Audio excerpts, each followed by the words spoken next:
Georgia and Alabama will face off in one of the biggest games of the year, and we will get to see Ole Miss play a non-high school team for once. And breaking news, Auburn just turned the ball over again. Time to get the squad together. You're talking ball with the SEC squad. From Alabama to Tennessee, from Georgia to Oklahoma, from Auburn to Texas, it's the local experts of the Locked On Podcast Network bringing you scoops, breakdowns, and the most comprehensive preview of the upcoming SEC weekend. It's the SEC squad, and we have a seat for you. Hurt feelings and thin skin are prohibited. Squad up, you're part of the SEC squad. Oh, yeah, absolutely prohibited. Welcome into the SEC squad. Sit back, grab your favorite beverage, and join us as we get you ready for another wild week across the SEC. And, of course, today's episode brought to you by FanDuel. Place your first $5 bet. You'll get $200 in bonus bets guaranteed. Visit FanDuel.com to get started. All right, we got a great panel today, guys. Welcoming them in, we've got Brandon Olson, Locked On Gators, Zach Blackerby, host of Locked On Auburn, Stephen Willis, Locked On Ole Miss, Jonathan Davis, Locked On Longhorns, Chris Marler, Locked On Gamecocks, and Jimmy Stein, Locked On Bama. Gents, welcome in. Let's get it kicked off how we do every week. I'm just going to ask you to make a prediction about your team this week. It doesn't have to be a score prediction, but just a prediction on something that might happen in your game this week. And if you got a bye week, just give me a prediction anyway. Brandon Olson, the Gators. You guys got to win. All right. Yay. We are going to go 0-1 in this bye week because Billy Napier, William Napier, Blue Chip Billy, G5 Billy, Sunbelt Billy, LinkedIn Billy, as we know and love him here at Locked On. My favorite too. He better be updating that profile because he's still the head coach for now. Feels like delaying the inevitable. I have no idea what the plan is there other than I guess we're just going to keep sucking until we keep sucking and then keep sucking. That's the plan there. Yeah, Florida. All right. Calm down, Jonathan. I think that's how it's looking for the Florida Gators right now.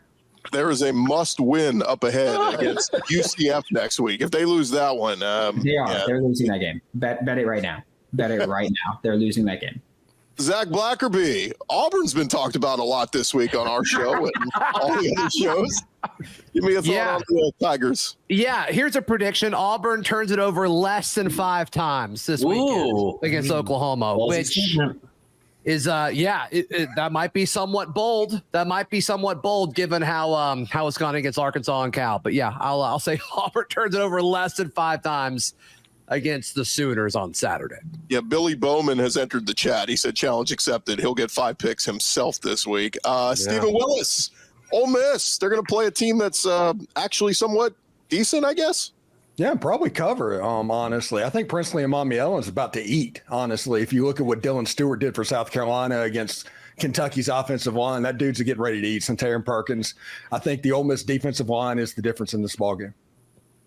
It's going to be fun to see Ole Miss playing an SEC team finally. Jonathan Davis, a thought on Archmania and the Texas Longhorns? Well, yeah, I was about to say, as of Tuesday night when we're recording this, we still don't know who's going to be starting. Quinn Ewers or Arch Manning, more than likely going to be Arch Manning.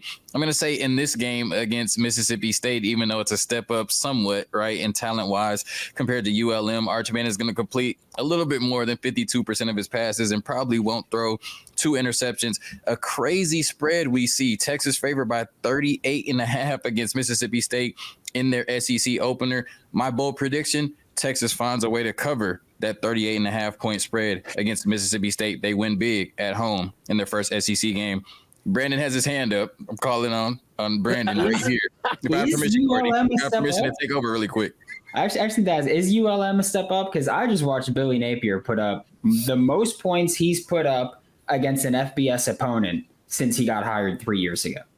Hey, man, not one positive thing to say about when your team does remotely well is a wild take. He scored 22 against Charlotte last year. I have no. He scored 45 on Saturday. The 2 quarterback system went perfectly. They had 2 incompletions the entire game. I'm new here. Lifetime contract. Yeah,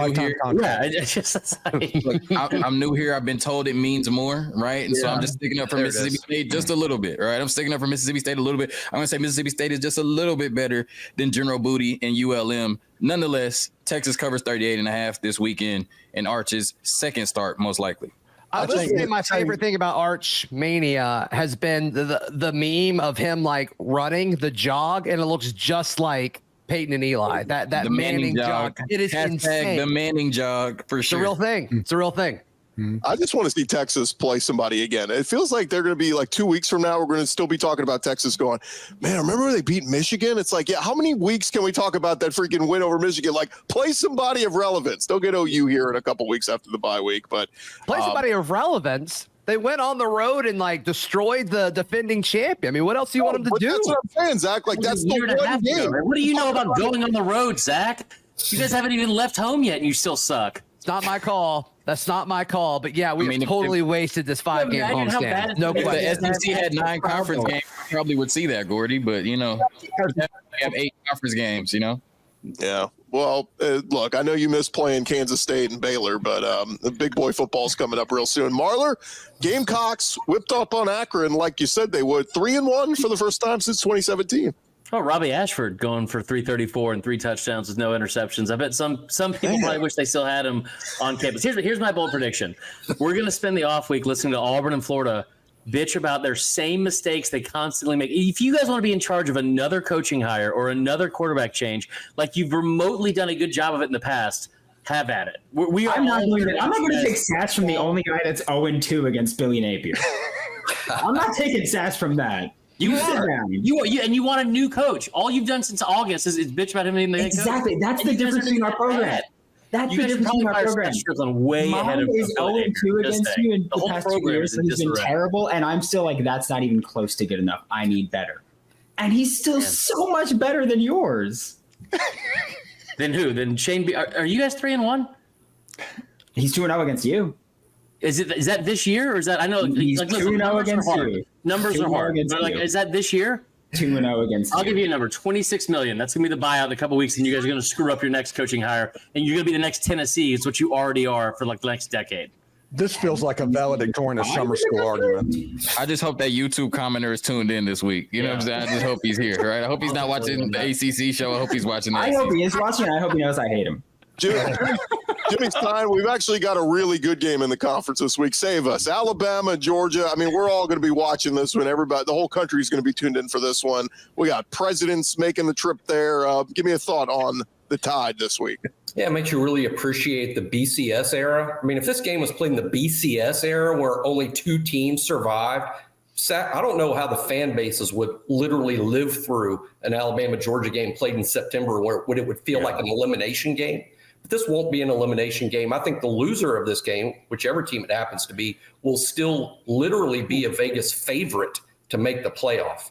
So in that sense, some of the pressure's off, but don't tell Alabama fans, don't tell Georgia fans that losing wouldn't be a big deal. Georgia is going to figure out whether they had a Nick Saban problem or an Alabama problem. And Alabama fans would like to show everyone that just because there's a new sheriff in town, it's still the same old Alabama. That's what's on the line this Saturday. I've noticed, guys, we've lost some guys along the way. Like John Miller, Mizzou plays 2 close games, and suddenly John Miller stopped showing up. Moscona, we haven't seen him since week 1, since he predicted a LSU win over USC. He's disappeared. So he's arguing with me right now on text. So this is great. I'm getting it on twofold right now. Just kind of funny to say, like, Brandon, I appreciate you showed up because the Gators won. Hey, won't back down, man. And hey. I showed up last week after a Texas A&M loss. That's true. I was here.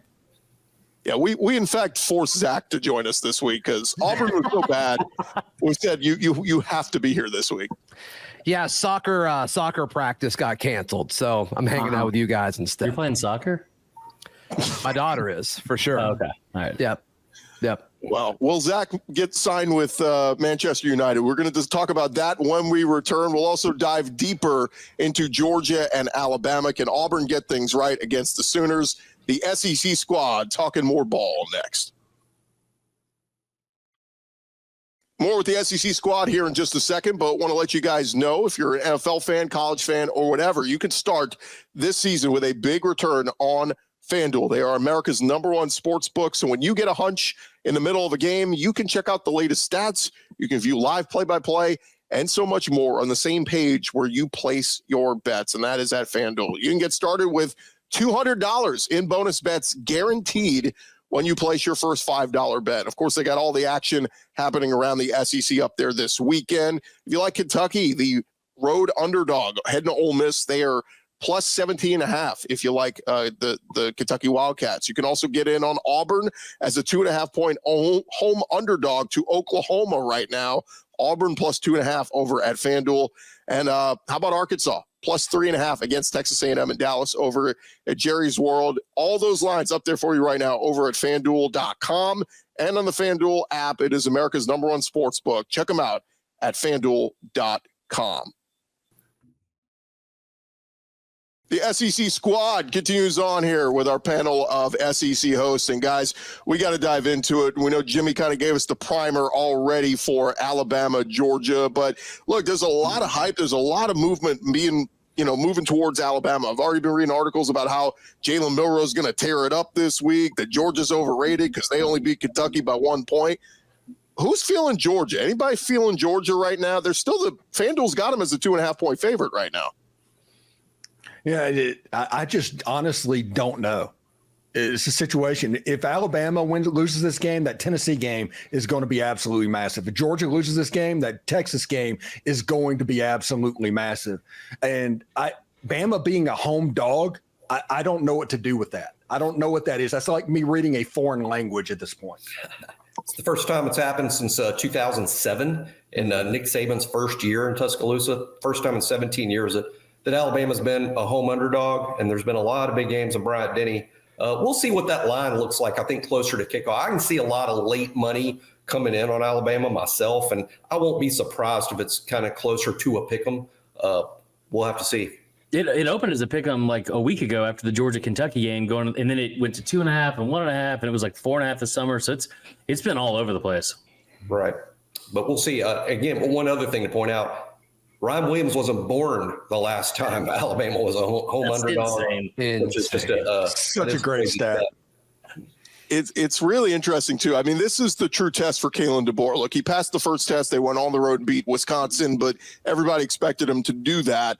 This is the first introduction to the SEC for Kalen DeBoer. Look, you won at Fresno State and Washington. You know, you beat a good team in the playoffs, but like this is the real deal of you're playing Kirby Smart, whose program has been on an absolute roll the last 3 seasons.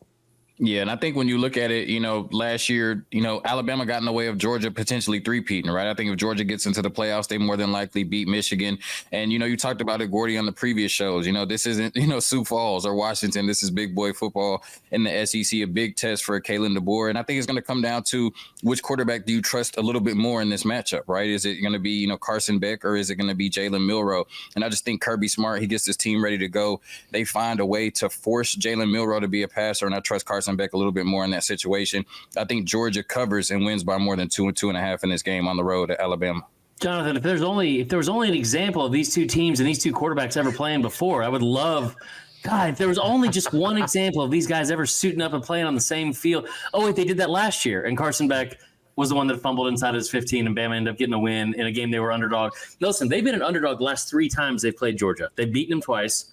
The only 2 losses that Kirby has in the last 2 years or 3 years, both to Bama. So I think this is – I tell you what, I don't think that anybody from a rival fan base or from Georgia's fan base is ready to live in a world where they lose to Alabama again. That's all I'm going to say. If that ends up playing out. There's also a big difference between last year, though. Yeah, Saban. Saban was a key part. Is it because they blew out Kentucky last year and they only beat them by 1 point this year? Is that the big difference? My concern in this game is that Kalen DeBoer will try and make Jalen Milroe into Michael Penix. And if that happens, he could be a little bit trouble throwing the football. Now, if they just run the ball and they line up and they can have some success doing that, you can see where Alabama could be kind of a juggernaut in this game to where Georgia is in a little bit of trouble. I'm just worried that they might fall into that trap of trying to make him Michael Penix. And we saw the South Florida Bulls. I mean, they bottled up Milroe for about 3 quarters until the fourth quarter when the dam broke. Yeah. Yeah, I think a real key to this game, a real indicator for me, guys, is rushing yards. I think if I wake up Sunday morning and look at the team stats, Alabama's only path to winning this game is to outrush Georgia. That's where Alabama's at their best. It's not just Jam Miller. It's not just Justice Haynes. It's Jalen Milroe too.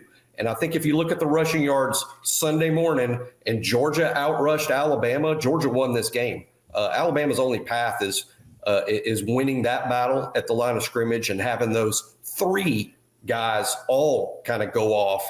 And I kind of look for Jam Miller to have a pretty big game Saturday night. Yeah, getting Jimmy, if Georgia really help. Jimmy, if Georgia wins this game, I mean, how does the Alabama fan base react to this? That's a great question, Zach, because there hasn't been a lot of home loss. Obviously, the biggest home game last year is a loss to Texas. You know, that resulted in the quarterback being benched the following week. There was a reaction, not just from the fans, but from the coaches as well. I think there will be a bit of a loud reaction, but there's also the reality of, hey, you lost to Texas last year in kind of the same spot, still made it to a 4-team playoff. So I think logically, I don't think there would be a lot of leaping off buildings, but not everyone's logical in anyone's fan base. So I do suspect it will be loud in some. Look, Alabama just hasn't lost a lot of these games and hasn't lost to Georgia much at all. I think Kirby's 1-5, against Alabama since he's been at Georgia. So I think the fan base would handle it better than some think. But yeah, there'll be some noise. I think the one thing that people do genuinely forget about this matchup is that a year ago, I don't think anybody expected that Alabama team to beat Georgia. Like that Alabama team versus that Georgia team. And they go to Atlanta, and Bama's up by double digits for most of that game. And at the end of the fourth quarter, when you started seeing Georgia come back, even I sat there watching and I was like, hey, this is like at some point you felt like the dam was going to break, right? And what they did on offense and what Nick Saban and Tommy Rees did was they put the ball and the game in Jalen Milroe's hands, and he went out and won it, like with like design runs and wrinkles in the offense that you hadn't seen for 12 games leading up to that. And I think that's a big thing that people don't give Jalen Milroe enough credit for. Quick show of hands. Who's taking? Look, you can change your opinion later in the week, but who's leaning Bama right now? Show of hands. We got about 4 of us. Marler, Jonathan, and Brandon are leaning the Georgia Bulldogs. Emotionally hedged. I feel like Marler just made the case for Alabama for like 5 minutes. Let me do my thing. Let me emotionally hedge the way I want to emotionally hedge. Jimmy knows exactly who I am and what I'm talking about because this is Marler's reverse rat poison. It's Marler's reverse rat poison. That's right. Saban's gone. Rat poison's Try to pull a Pat McAfee on Lockdown SEC. I respect it. Yeah, I got you.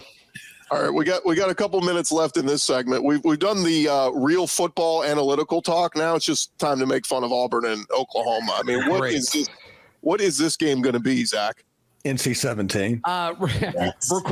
Recorded with the guys at Locked On Sooners earlier this week, and we decided I was nice and said, is it a race to 20 points? And they corrected me and said, hey, it may be a race to 10 points as far as who wins this one. And to me, like statistically, Auburn's offense has been fine. They just turn it over like every 5 plays, it feels like. If they can fix the turnovers, which is a big if, they'll win on Saturday. But that is a big, big if. And Oklahoma's defense has been pretty opportunistic when it comes to getting the football.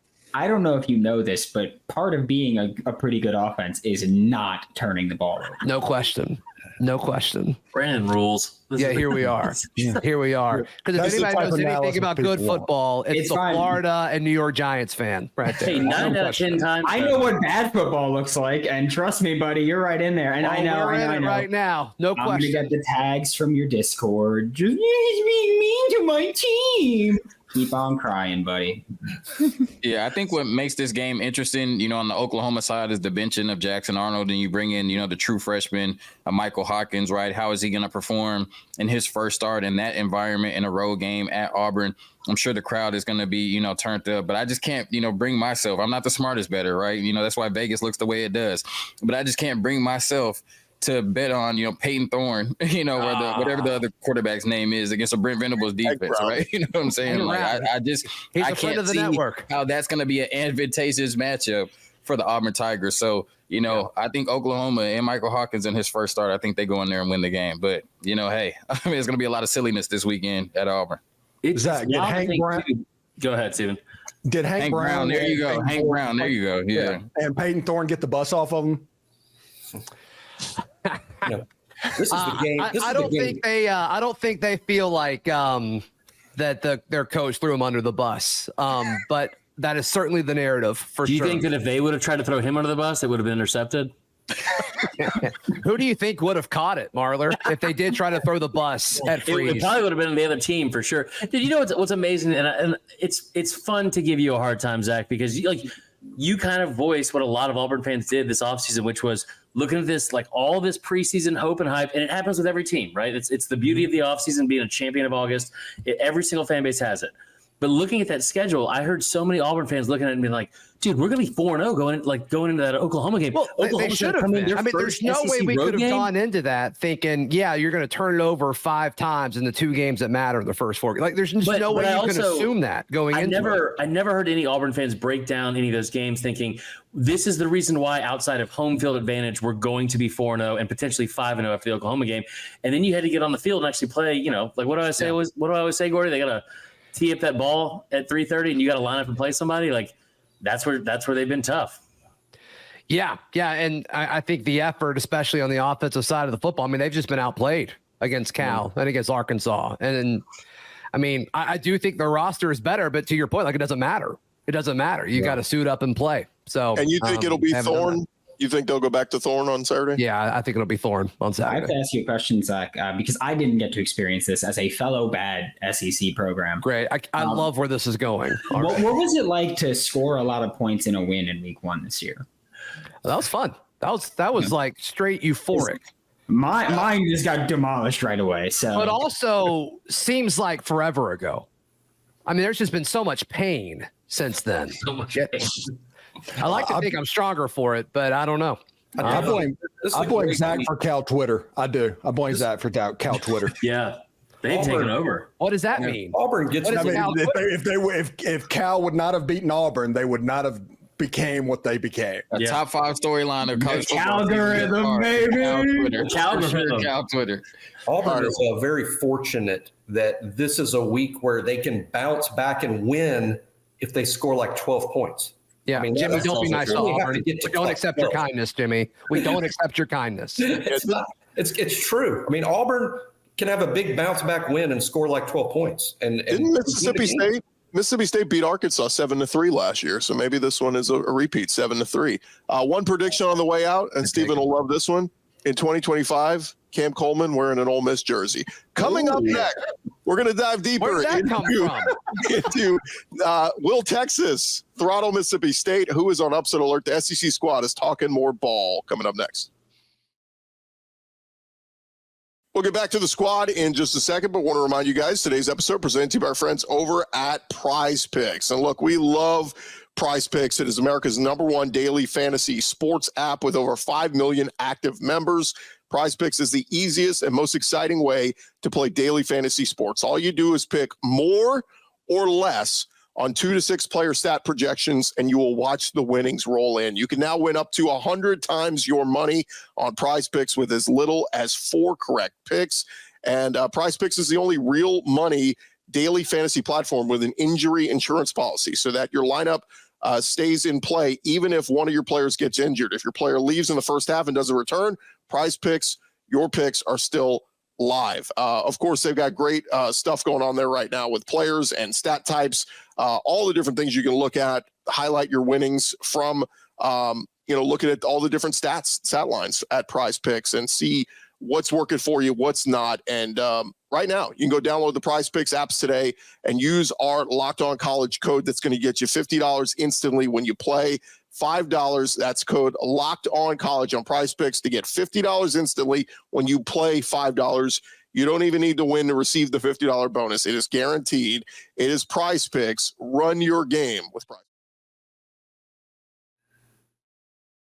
All right, one more segment here on the SEC squad. And fellas, we are looking at some of the other games this weekend. And Jonathan, I know you kind of touched on it. Sounds like it's going to be Arch, but first SEC game for Texas. We saw Oklahoma's last week. It didn't go so well, but Texas, heavy favorite at home against the Bulldogs, who are just a mess right now. Yeah, thankfully we're not playing, Tennessee or the number 5 team in the country, but Texas is the number 1 team in the country for a reason. And I think, the spread may sound crazy, 38.5, but my bold prediction is they're going to, match it and, beat them by, 40 plus points. So yeah, it's going to be rocking in DKR for sure. The first SEC matchup, like I said, thankfully we're not playing a team like Tennessee and it's Mississippi State that's reeling, a team that lost to Toledo by 19 points. So yeah, I expect Texas to, continue to assert themselves as the number one team in the country and go out and win big for sure. I'm sorry. Go off, Brandon. Go off. Who the do you think you are? The number one team in the country. I don't think that that's who the AP thinks we are. The number one team in the country. Look. The good thing is I can't wait for our crossover later in the season. Florida gets to see it up close and personal. What was the stats on Toledo?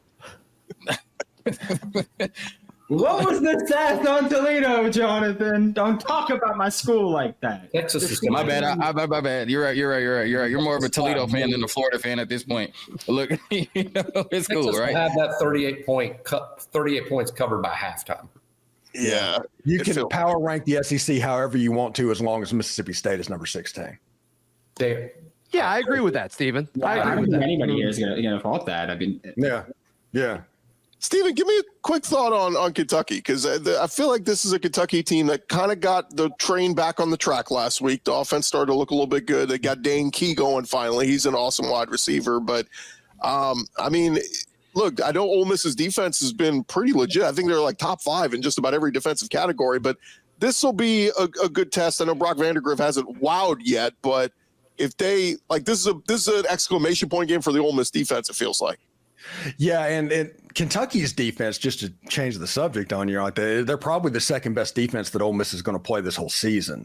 I mean, they're legitimately good. Now, offensively, the offensive line is not very good right now. That's the reason I think the Ole Miss defensive line is going to eat. Walter Nolan, Princely Imamiel, J.J. Pegues, the Auburn transfer, and Sontaran Perkins, all those guys, they're going to eat, and they're going to make Brock Vandagriff. He wasn't the only transfer you mentioned. Why didn't you do that for everybody?